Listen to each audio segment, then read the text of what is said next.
नमस्कार, जय जोहार, गोड बिहनिया में बहुत स्वागत है आप सभी का। मैं हूं पद्मा कुलदीप। बुलेटिन की शुरुआत करेंगे इस वक्त की बड़ी खबर के साथ। कांग्रेस संकल्प शिविर का आयोजन करने जा रही है। मुख्यमंत्री भूपेश बघेल कार्यक्रम में शामिल होंगे। सीएम बूथ स्तरीय कार्यकर्ताओं को संबोधित करेंगे। पीसीसी चीफ दीपक बैच इस दौरान शामिल होंगे।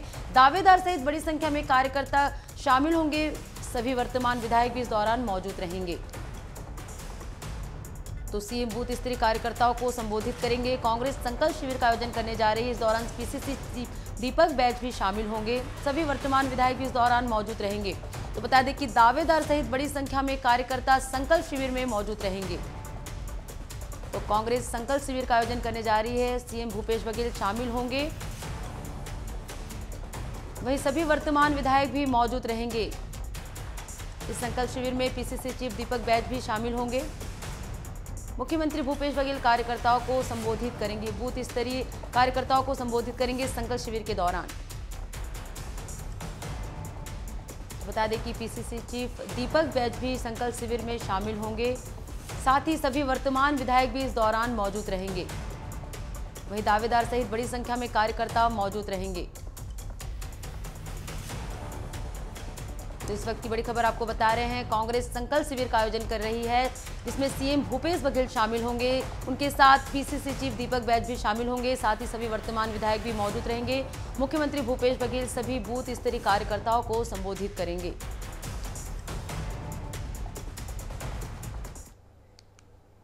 और अगली बड़ी खबर की ओर रुख करेंगे। केंद्रीय गृह मंत्री अमित शाह छत्तीसगढ़ दौरे पर आ रहे हैं। 16 अक्टूबर को गृह मंत्री छत्तीसगढ़ आएंगे।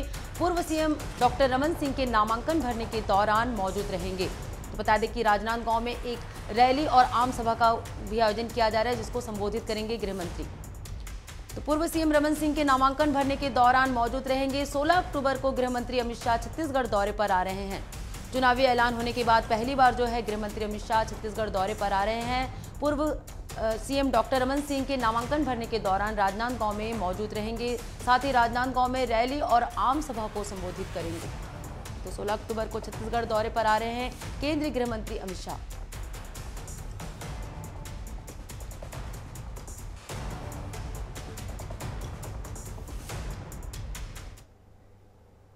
और अगली बड़ी खबर की ओर रुख करेंगे। घोषणा पत्र को लेकर भोजन पर चर्चा कार्यक्रम का आयोजन किया गया है। भाजपा कार्यालय एकात्म परिसर में ये कार्यक्रम का आयोजन होगा। घोषणा पत्र समिति के संयोजक विजय बघेल चर्चा करेंगे। घोषणा पत्र में अब तक हुई प्रगति को लेकर जानकारी देंगे। साथ ही पत्रकारों के साथ भोजन पर चर्चा करेंगे विजय बघेल। तो घोषणा पत्र समिति के संयोजक विजय बघेल भोजन पर चर्चा कार्यक्रम का आयोजन कर रहे हैं। इस दौरान जो है पत्रकारों के साथ साथ कार्यकर्ताओं से चर्चा करेंगे। पत्रकारों के साथ भोजन पर चर्चा करेंगे आज विजय बघेल।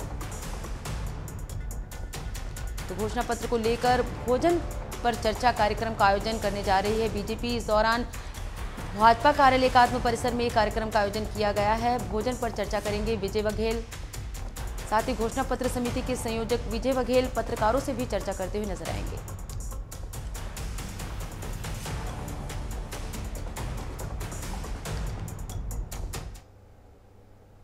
आने वाले चुनाव को देखते हुए केंद्र शीर्ष के नेतृत्व का जो दौरा है लगातार जारी। इस कड़ी में अखिलेश यादव छत्तीसगढ़ दौरे पर आ रहे हैं। 15 अक्टूबर को छत्तीसगढ़ आएंगे अखिलेश यादव। कार्यकर्ता सम्मेलन में शामिल होंगे। वहीं प्रत्याशियों के नामों का ऐलान भी करेंगे। रायपुर में सपा की बड़ी सभा का आयोजन होने जा रही है। सपा का पहला बड़ा आयोजन होगा छत्तीसगढ़ में।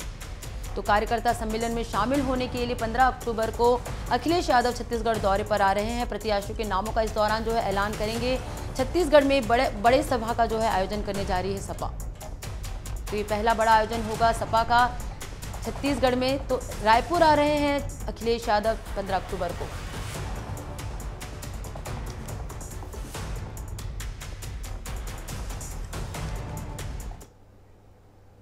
और अब बढ़ जाएंगे अन्य खबरों की ओर। बीजेपी ने अपनी दूसरी सूची में 64 नामों की लिस्ट जारी कर दी है। इस लिस्ट में सांसद से लेकर पूर्व मंत्री को जगह दी गई है। वहीं कुछ हारी हुई सीटों पर फिर से पार्टी ने पुराने प्रत्याशियों पर ही भरोसा जताया है। बीजेपी ने अब तक 85 सीटों पर अपने उम्मीदवार घोषित किए हैं, जबकि 5 सीटें रोकी गई है। माना जा रहा है कि बीजेपी ने अभी जिन 5 सीटों के लिए उम्मीदवार घोषित नहीं किए हैं, वहां पार्टी नए चेहरे की तलाश कर रही है। कई नामों पर मंथन चल रहा है।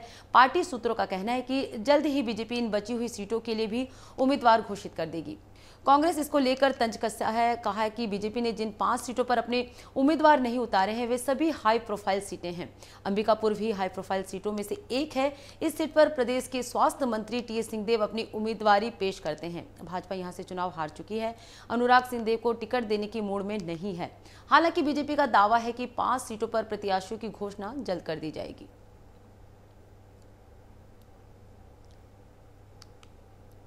डॉक्टर रमन सिंह जी भारतीय जनता पार्टी के तथाकथित रूप से बड़े नेता बोले जाते हैं। अब उनके नामांकन में अमित शाह आ रहे हैं। ये किसी ऐसे प्रत्याशी के नामांकन में आते जो नामचीन नहीं होता, गुमनाम होता तो समझ आता। मतलब 2 चीज़ें हैं। एक तो अमित शाह को भी यह भरोसा नहीं है कि किसी गुमनाम प्रत्याशी के नामांकन में जाएंगे तो भीड़ इकट्ठा होगी या नहीं होगी। दूसरी बात, रमन सिंह जी को भी इस बात का भरोसा नहीं है कि वो राजनांदगांव जीत पाएंगे नहीं जीत पाएंगे, इसीलिए वो अमित शाह के प्रभाव का उपयोग करना चाहते हैं। अरे कैंडिडेट तो आएगा ही और स्थानीय को साथ लेकर चलेगा, परंतु उनके मार्गदर्शन में हम चुनाव जीतेंगे। चिरमिरी में बीजेपी की ओर से विधानसभा स्तरीय विशाल कार्यकर्ता सम्मेलन का आयोजन किया गया, जिसमें बड़ी संख्या में कार्यकर्ता शामिल हुए। इस कार्यकर्ता सम्मेलन के माध्यम से बीजेपी अपने कार्यकर्ताओं को चुनाव के लिए तैयार कर रही है। सम्मेलन में कार्यकर्ताओं को 15 सालों में भाजपा के कार्यकाल और केंद्र में नरेंद्र मोदी सरकार की ओर से चलाए जा रहे जन कल्याणकारी योजनाओं को जनता तक पहुंचाने की बात कही गई।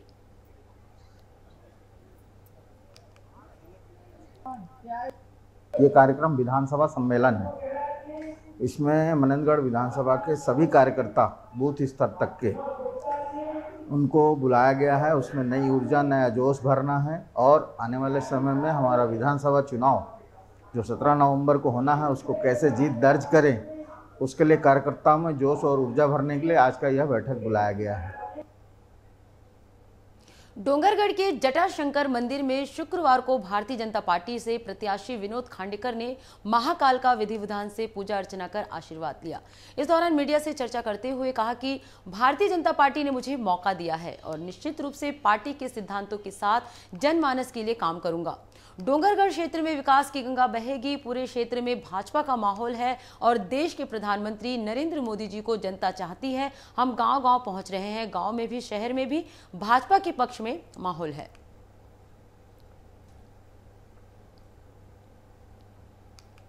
जटाशंकर मंदिर के दर्शन करने गए। निश्चित ही एक वहां पहुंचने पर एक अलग सी अनुभूति प्राप्त होती। जंगलों का रास्ता पार करते हुए, पत्थरों का, सीढ़ियों को चलते हुए जब हम भवानी जटाशंकर मंदिर पहुंचे, भगवान शिव की आराधना की, पूजा की, तो ऐसा लगा कि वास्तव में आज मुझे बहुत कुछ मिल गया। कबीरधाम जिले के कवर्धा और पंडरिया विधानसभा क्षेत्र के 15 गांव के ग्रामीण सूतियापाट जलाशय के पानी निस्तारण की मांग को लेकर नाराज है और होने वाले विधानसभा चुनाव बहिष्कार करने का निर्णय लिया है। नाराज ग्रामीणों से हमारे संवाददाता रवि ग्वाल ने खास बातचीत की। देखिए क्या कुछ कहा उन्होंने। आज हम मौजूद है कबीरधाम जिले के कवर्धा विधानसभा के ग्राम विचारपुर में, जहां यहां के ग्रामीण और आसपास के गांव के लगभग 15 गांव के ग्रामीण जो है इस बार होने वाले विधानसभा चुनाव में चुनाव बहिष्कार करने की बात कर रहे हैं। आइए जानते हैं कि एक ग्रामीण जो है किस लिए चुनाव बहिष्कार की बात कर रहे हैं और किन मांगों को लेकर लगातार जो है सालों से संघर्षरत है। उसके बावजूद भी प्रशासन और सरकार जो है इनकी बातों पर अभी तक अमल नहीं कर पाई है, जिसके चलते यहाँ के ग्रामीण जो है और आसपास के 15 गांवों के ग्रामीण जो है इस बार विधानसभा चुनाव बहिष्कार करने की बात कर रहे हैं। आइए जानते हैं क्या कारण है चुनाव बहिष्कार करने की बात सामने आई है। ये क्या है, सूतियापाट नहर का विस्तारीकरण होना था। वो 5 साल से हम लोग लगातार प्रयास कर रहे हैं। वैसे तो 35-40 साल से बांध का मांग है पानी का, लेकिन 8 साल नहर बनने के बाद साझा क्षेत्र में जा रहा है हमारे क्षेत्र का पानी और हम लोग को पानी ही नहीं मिल रहा है। 26 गांव में जो चुनाव बहिष्कार इसीलिए संकल्प लिए हैं क्योंकि शासन प्रशासन कोई ध्यान नहीं दे रहा है। जब हम हमारा ही बनाए हुए विधायक या सांसद जो भी है राजनीतिक दल वो ध्यान नहीं दे रहे तो हम उसको बनाने से क्या मतलब, इसलिए हम लोग चुनाव बहिष्कार। चुनाव अब नजदीक है, चुनाव अवसर पर है, क्या लगता है कि सरकार, शासन प्रशासन आप लोगों की बात सुन पाएगी या नहीं सुन पाएगी, क्या लगता है, क्या उम्मीद है? अब ये तो अब उम्मीद के नहीं उम्मीद ला समय बता ही, लेकिन अगले सरकार धोखा दीस, अब 5 साल ये भी धोखा दीस, हाँ, अब इस जब चुनाव आते न मन हाँ बात लखोल थे, बाकी 5 साल सूझ थे। अभी पूर्व सरकार रही रमन सरकार घोषणा करीस कब आचार संहिता लगी दिन घोषणा करीस, लेकिन 5 साल के अंतर्गत एक दिन विषय लेके विपक्ष बात नहीं रखीस। अभी सामने चुनाव है, रमन सरकार के भी पेपर पढ़े हो दिन, ज़्यादा करे पेपर नहीं पढ़ा लेकिन पढ़े हो, तो अभी वो मुद्दल उठा है। 5 साल में और समय नहीं मिली इसका मुद्दल उठाए भाई। मैं घोषणा करे हो भाई ये पैसा कहाँ गए, बांध काबर नहीं बनी, ये बात में पहले उठाना रही से। जब चुनाव आया था मतलब मिठलबरा काम करे बस फिर उठाए बात ला। अब देखने वाली बात होगी कि आगामी विधानसभा चुनाव में 15 गांव के ग्रामीण जो है चुनाव बहिष्कार करेंगे। इस पर जिला प्रशासन और चुनाव आयोग किस तरीके से डील करती है, देखने वाली बात होगी। कवर्धा से रवि ग्वाल के साथ। अभनपुर में ब्लॉक कॉलोनी मैदान में शुक्रवार को जनता कांग्रेस के प्रदेश अध्यक्ष अमित जोगी पहुंचे, जहां उन्होंने बीजेपी और कांग्रेस पर जमकर हमला बोला। साथ ही अमित जोगी ने अभनपुर में आयोजित कार्यकर्ता सम्मेलन को संबोधित किया। इस दौरान अमित जोगी ने कहा कि बीजेपी और कांग्रेस दोनों पार्टियों ने जनता को ठगा है। अमित जोगी ने कहा कि उन्होंने एक शपथ पत्र बनवाया है जिसे वो साथ लेकर आए हैं, जिसमें उन्होंने 10 कदम चलने की बात कही और अपनी सरकार बनने पर वे 10 कदम के साथ 10 वादे भी किए।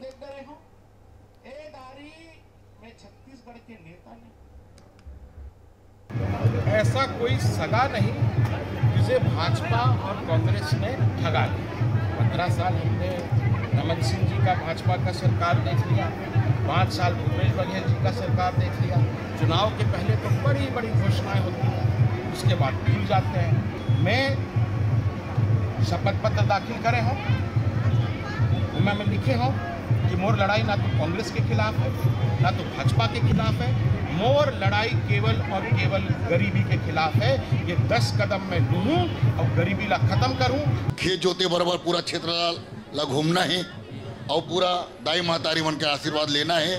और मोला उम्मीद है कि हमारे यहाँ के जतका कि वो बंधु है, भाई है, दाई दादा के किसान है, सब मोला भरपूर आशीर्वाद दी। छत्तीसगढ़ की हाई प्रोफाइल सीटों में से एक कोटा विधानसभा से भाजपा ने प्रबल प्रताप सिंह जुदेव को प्रत्याशी बनाया है, जिसके बाद अपने विधानसभा क्षेत्र के गोरेला और पेंड्रा की दौरे पर पहुंचे, जहां उन्होंने भाजपा कार्यालय में जिले के कार्यकर्ताओं के साथ बैठक की। इसके बाद मीडिया से बात करते हुए कहा कि इस बार हम 2014 के लोकसभा चुनाव की तरह ही कोटा में भाजपा का परचम लहराएंगे। वहीं बाहरी सवाल करने पर कहा कि कांग्रेस पहले बताए कि सोनिया गांधी कहाँ की है।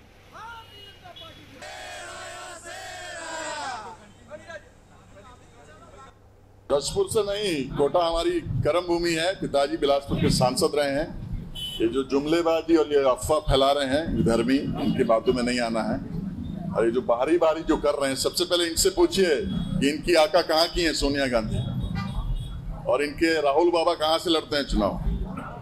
हम यहाँ के हैं, मैं कोटा का बेटा हूँ, कोटा की सेवा करना है। बढ़ते हैं खबरों की ओर। इस वक्त की बड़ी खबर सामने आ रही है। राजधानी रायपुर से कम्युनिस्ट पार्टी भी विधानसभा चुनाव लड़ेगी। सीपीआई ने जारी किए प्रत्याशियों के नाम, 16 प्रत्याशियों के नाम जारी किए हैं। सीपीआई ने बस्तर क्षेत्र से 7 प्रत्याशियों के नाम जारी किए गए हैं। 9 अन्य विधानसभा क्षेत्रों से भी प्रत्याशियों के नाम जारी किए गए हैं। तो विधानसभा चुनाव कम्युनिस्ट पार्टी भी लड़ने जा रही है। अपने प्रत्याशियों के नामों की सूची जारी कर दी है। बस्तर क्षेत्र से 7 प्रत्याशियों के नाम जारी किए हैं। वहीं अन्य क्षेत्रों से 9 विधानसभा क्षेत्रों से सभी प्रत्याशियों के नाम जो है जारी किए गए हैं। तो इस वक्त की बड़ी खबर आपको बता रहे हैं, कम्युनिस्ट पार्टी भी विधानसभा चुनाव लड़ेगी। सीपीआई ने प्रत्याशियों के नाम जारी कर दिए हैं।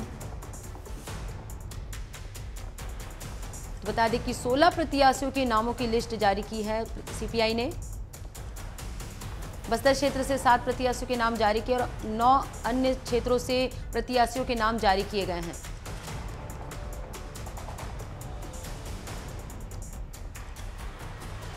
तो कम्युनिस्ट पार्टी भी विधानसभा चुनाव लड़ेगी। सीपीआई ने प्रत्याशियों के नाम जारी कर दी है। बता दें कि 16 प्रत्याशियों के नाम जारी किए हैं सीपीआई ने। बस्तर क्षेत्र से 7 प्रत्याशियों के नाम जारी किए हैं। वहीं 9 अन्य विधानसभा क्षेत्रों से भी प्रत्याशियों के नाम जारी किए हैं। तो तो भारतीय कम्युनिस्ट पार्टी विधानसभा चुनाव लड़ेगी। सीपीआई ने अपने प्रत्याशियों के नामों की सूची जारी कर दी है। सीपीआई ने 16 प्रत्याशियों के नाम जारी की है। तो चलिए इस खबर पे ज्यादा जानकारी के लिए सहयोगी सुनील सुधाकर हमारे साथ फोन लाइन पे जुड़ चुके हैं। तो सुनील, सीपीआई ने अपने प्रत्याशियों के नाम जारी कर दी है। इस बार जो है कम्युनिस्ट पार्टी भी चुनाव लड़ने की तैयारी में है, क्या कुछ जानकारी है? बिल्कुल पद्मा, देखिए क्या है कि अभी विधानसभा चुनाव आ रहा है, तो वैसे काफी सारी पार्टियां हैं जो दावे ठोक रही हैं, ताल ठोक रही हैं मैदान के लिए। और इसी लिस्ट में जो कम्युनिस्ट पार्टी है, भारतीय कम्युनिस्ट पार्टी है, उसने भी ताल ठोका है और कई सारी जगहों से उसने प्रत्याशी जो है तो उतार दिए हैं मैदान पर। जब प्रत्याशियों के नामों को जो ऐलान किया गया है, तो पहली लिस्ट आई जो तो बस्तर क्षेत्र के लिए आई, जिसमें कोंटा, बीजापुर, दंतेवाड़ा, चित्रकूट, नारायणपुर, कोंडागांव और केशकाल के लिए नाम जारी किए, जिनमें से मनीष कुंजाम कोंटा से हैं, लक्ष्मी नारायण बीजापुर से हैं, दंतेवाड़ा से भीमसेन मंडावी हैं, चित्रकूट से रामू राम मौर्य हैं, नारायणपुर से फूल सिंह कचलाम हैं, कोंडागांव से जयप्रकाश नेताम है और केशकाल से दिनेश मरकाम है। इसके साथ ही अन्य विधानसभा क्षेत्र जो मैदानी क्षेत्र है छत्तीसगढ़ के, वहां से भी तकरीबन 9 नामों की उन्होंने सूची जारी की, जिसमें कोरबा से सुनील सिंह है, मसूरी से लक्ष्मण टंडन है, जांजगीर चांपा से बसंत कुमार है, शक्ति से केशराम मन्नेवार है, जयजयपुर से मनोहर कहरा है, पंडरिया से आनंद राजपूत हैं, कवर्धा से आकाश चंद्रवंशी हैं, भानु प्रतापपुर से सूरज मंडावी हैं और बस्तर से फूल कुमार बघेल हैं। मतलब देखा जाए तो जितनी भी लिस्ट में नाम जारी किए जो प्रत्याशी हैं, तो कम्युनिस्ट पार्टी ने भी जाति समीकरण का विशेष ध्यान रखा है। जिस क्षेत्र में जिस जाति की ज्यादा बहुलता है, उस क्षेत्र से वहाँ के प्रत्याशी जो है वहाँ के कैंडिडेट उतारा गया है। इस तरीके से जाति समीकरण का भी ध्यान रखा गया है और साथ में काफी प्रचार प्रसार भी कर रहे हैं। रायपुर में बहुत ज्यादा सक्रिय हैं, जयस्तंभ चौक के पास, फूल चौक के पास जो इनका कार्यालय है आरडी बिल्डिंग में, वहां पर लगातार बैठकें चल रही हैं और क्षेत्र में भी पार्टी के कार्यकर्ता सक्रिय हैं। जी बिल्कुल, जैसे कि सहयोगी सुनील ने कहा कि सभी पार्टियां जो है सक्रिय हो गई है। आने वाले समय में चुनाव को बस अब कुछ ही दिन शेष रह गए। ऐसे में कांग्रेस और भाजपा के अलावा आम आदमी पार्टी, बसपा, सपा और अब जो है भारतीय कम्युनिस्ट पार्टी भी चुनाव में दावेदारी कर रही है। इसी दौरान वे अपने 16 प्रत्याशियों के नामों की सूची भी जारी कर दी है। तो बने रहिएगा सुनील, अब से और भी जानकारी लेंगे।